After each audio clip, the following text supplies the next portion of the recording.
הייתה ילדה מתוקה מאוד שכולם קראו לה כיפה אדומה.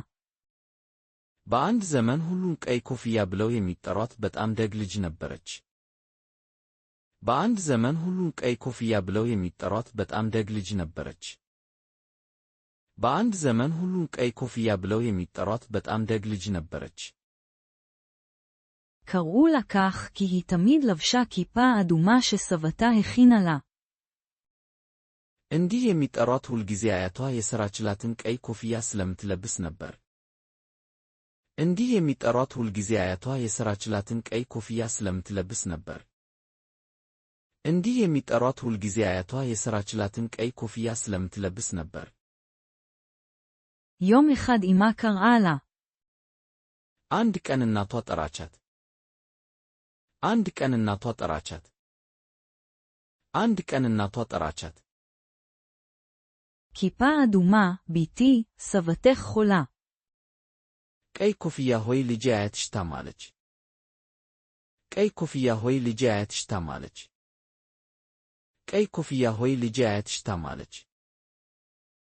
אני רוצה שתיקחי לה את הסל הזה עם לחם ועוגות. ይህን ቅርጫት ከዳቦና ከኬክ ጋር ወደ እርሷ እንድትወስጂ ይፈልጋሉ። ይህን ቅርጫት ከዳቦና ከኬክ ጋር ወደ እርሷ እንድትወስጂ ይፈልጋሉ። ይህን ቅርጫት ከዳቦና ከኬክ ጋር ወደ እርሷ እንድትወስጂ ይፈልጋሉ። כיפה אדומה הבטיחה ללכת מיד. ቀይ ኮፍያ ወዲያውኑ እንደምትሄድ ቃል ገባች። ቀይ ኮፍያ ወዲያውኑ እንደምትሄድ ቃል ገባች። ቀይ ኮፍያ ወዲያውኑ እንደምትሄድ ቃል ገባች። היא הלכה דרך היער. በጫካው ውስጥ ተመላለሰች።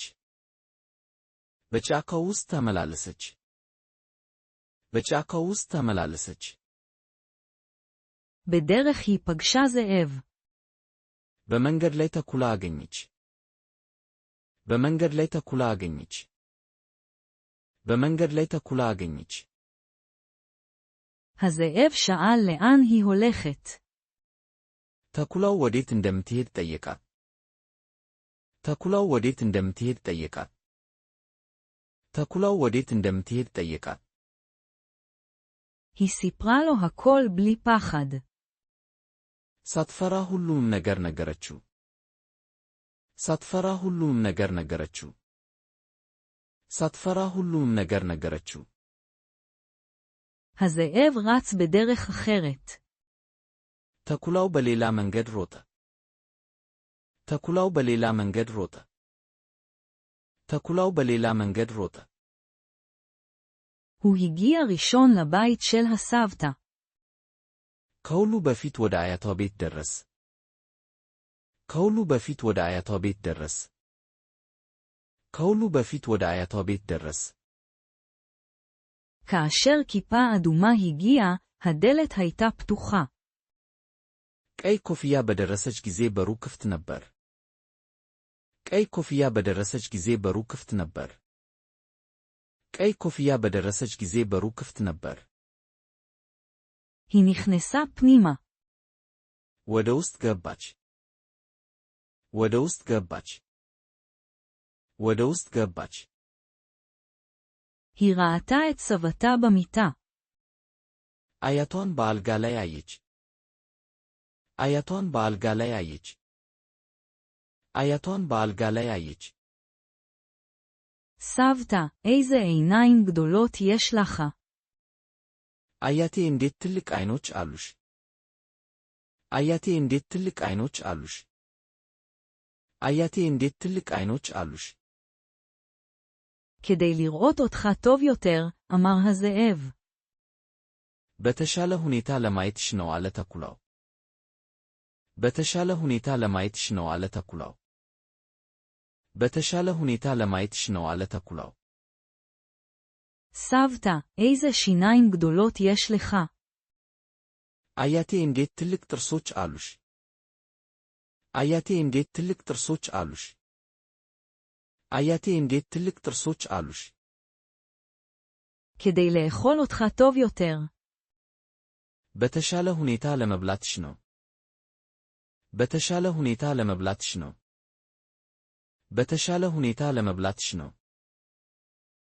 הזאב קפץ מהמיטה. ተኩላው ከአልጋው ላይ ዘለለ።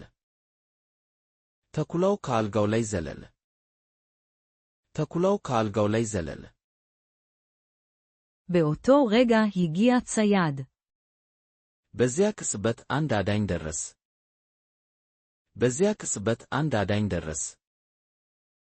በዚያ ቅጽበት አንድ አዳኝ ደረስ። הצייד גירש את הזאב.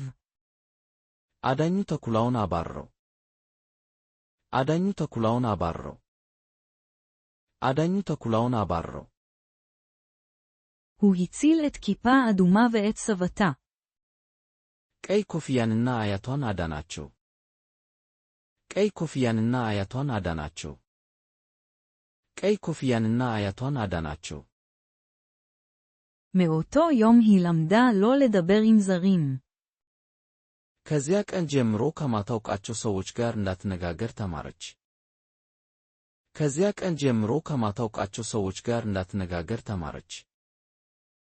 ከዚያ ቀን ጀምሮ ከማታውቃቸው ሰዎች ጋር እንዳትነጋገር ተማረች።